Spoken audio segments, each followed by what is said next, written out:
कृष्णा। आज की इस वीडियो में हम कार्तिक मास मातम में अध्याय 11 से लेकर 13 तक की कथा का श्रवण करेंगे, जिसमें भगवान विष्णु, देवता और जालंधर के बीच में युद्ध का वर्णन किया गया है। तो कथा प्रारंभ करने से पहले सभी प्रेम से बोलिए बांके बिहारी लाल की जय। एक बार सगर पुत्र जालंधर अपनी पत्नी वृंदा सहित असुरों से सम्मानित हुआ सभा में बैठा था। तभी गुरु शुक्राचार्य का वहां आगमन हुआ। उनके तेज से सभी दिशाएं प्रकाशित हो गई। गुरु शुक्राचार्य को आते देखकर सागर पुत्र जालंधर ने असुरों सहित उठकर बड़े आदर से उन्हें प्रणाम किया। गुरु शुक्राचार्य ने उन सबको आशीर्वाद दिया। फिर जालंधर ने उन्हें एक दिव्य आसन पर बैठाकर स्वयं भी आसन ग्रहण किया।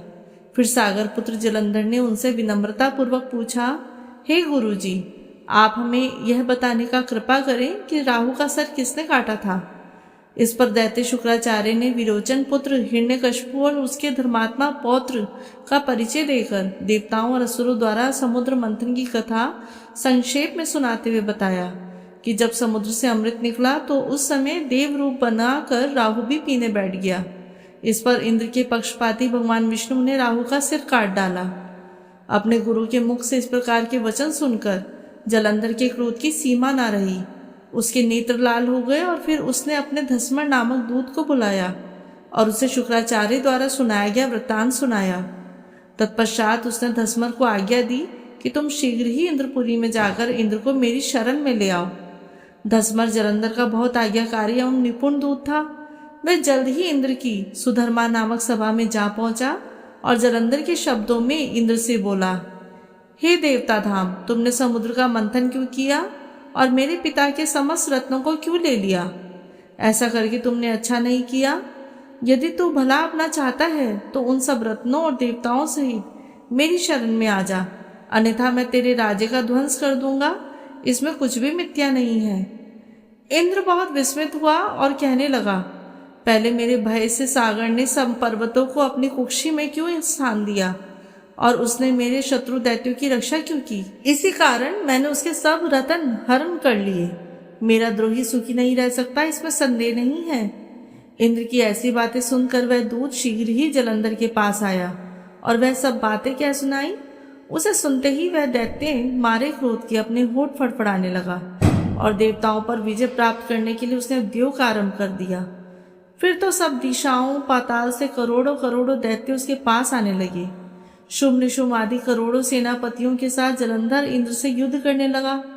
शीघ्र ही इंद्र के नंदन वन में उसने अपनी सेना उतार दी। वीरों की शंख ध्वनि और गर्जना से इंद्रपुरी गूंज उठी। अमरावती छोड़ देवता उससे युद्ध करने चले। भयानक मारकाट हुई।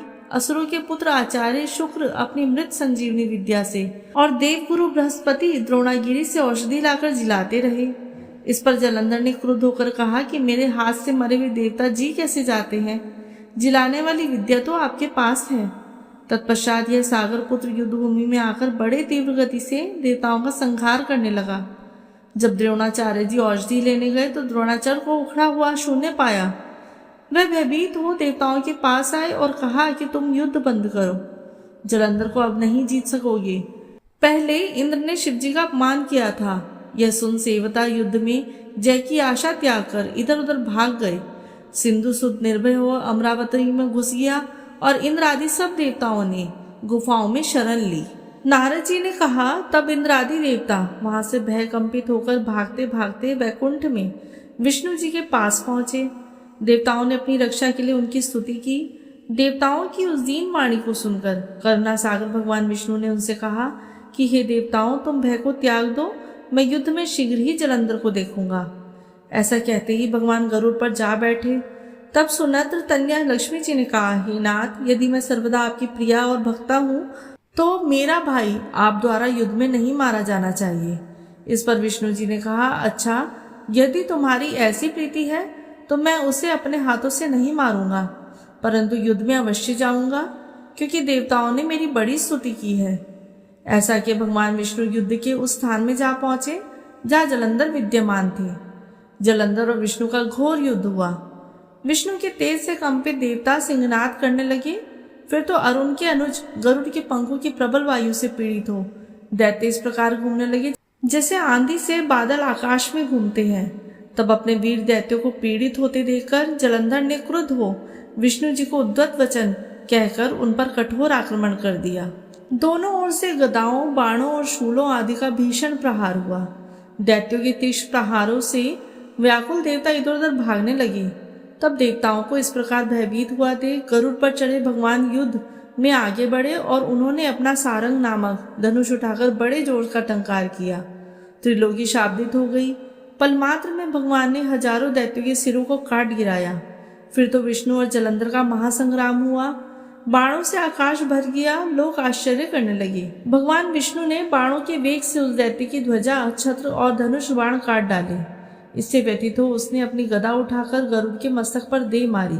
साथ ही क्रोध से उस दैत्य ने विष्णु जी की छाती में भी एक तीक्ष्ण बाण मारा। इसके उत्तर में विष्णु जी ने भी उसी गदा काट दी और अपने शारंग धनुष पर बाण चलाकर उसको बींधना आरंभ किया। इस पर जलंधर इन पर अपने पैने बाण बरसाने लगा। उसने विष्णु जी को कई पैने बाण मारकर वैष्णव धनुष को काट दिया। धनुष कट जाने पर भगवान ने गदा ग्रहण कर ली और शीघ्र ही जलंधर को खींचकर मारी। परंतु उस अग्निवत अमोघ गदा की मार से भी वह दैत्य कुछ भी चलायमान न हुआ। उसने एक अग्निमुख त्रिशूल उठाकर विष्णु भगवान पर छोड़ दिया। विष्णु जी ने शिव के चरणों का स्मरण कर नंदन नामक त्रिशूल से उसके त्रिशूल को छेद दिया। जलंधर ने झपटकर विष्णु जी की छाती पर एक जोर का मुष्टिक मारा। उसके उत्तर में भगवान विष्णु ने भी उसकी छाती पर अपनी एक मुष्टि बाहुओं और मुष्टिकों से बाहु युद्ध करने लगे।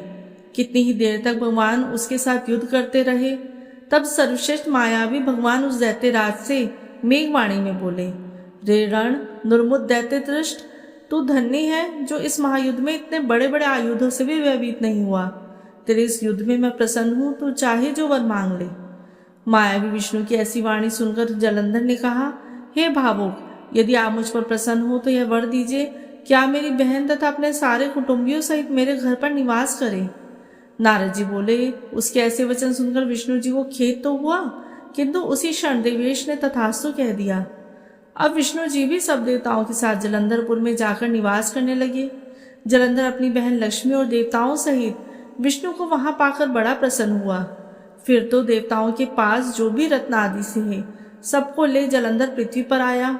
निशुंभ को पाताल में स्थापित कर दिया और देव, दानव, यक्ष, गंधर्व, सिद्ध, सर्प, राक्षस, मनुष्य आदि सबको अपना वंश प्रति बनाकर त्रिभुवन पर शासन करने लगा। उसने धर्मानुसार सुपुत्रों के समान प्रजा का पालन किया। उसके धर्म राज्य में सभी सुखी थे।